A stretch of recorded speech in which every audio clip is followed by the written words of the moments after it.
ప్రజలకు, ప్రజా సంఘాలకు, రాజకీయ నాయకులకు అందరికీ మా ధన్యవాదాలు. విద్యార్థి సంఘాలకు ముఖ్యంగా విద్యార్థులు ఉంటేనే ఈ ఉద్యమం ముందు కొనసాగుతుందని మరొకసారి కూడా అందరికి కూడా మనవి చేస్తున్నాం. వాళ్ళని ప్రోత్సహించాలి. అదేవిధంగా ఈరోజు నా పేరు సుజ్ఞానమ్మ, స్త్రీ విముక్తి POW రాష్ట్ర అధ్యక్షురాలుగా నేను పనిచేస్తున్నాను.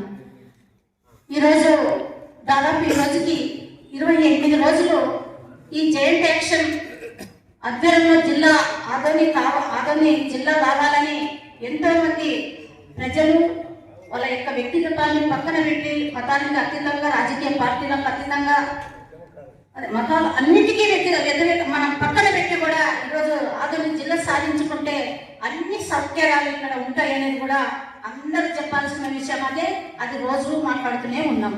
మరి ముందు కొనసాగించే యొక్క విషయాన్ని మనం ముందుకు తీసుకుంటే ఈవేళ మనం ఎంత ఇక్కడ చేసినా కూడా ఇందాక చెప్పినారు బైక్ యాత్ర అయితేనేమి, సైకిల్ యాత్ర, అది కాకుండా కూడా ఒక టీముగా జాయింట్ యాక్షన్ కమిటీలో ఇవాళ కొంతమంది తీసుకొని మనం గ్రామీణ ప్రాంతాలకి చిన్న కరపత్రం వేసుకొని ఆదోనికి జిల్లా అయితే ఎలా ఉంటుందో, ఆదోని ఎట్లా మారుతుందనే దాని మీద ప్రజలకు తెలియజేస్తే బాగుంటుందని, మరి ముఖ్యంగా ఈరోజు మరి ఇక్కడ ఉన్న ప్రజెంట్ ఎమ్మెల్యే గారిని అయితేనేమి, మరి 4 నియోజకవర్గం ఎమ్మెల్యేలు కూడా మరి మనం అందరం కూడా ఆహ్వానించారు జాయింట్ యాక్షన్ కమిటీ.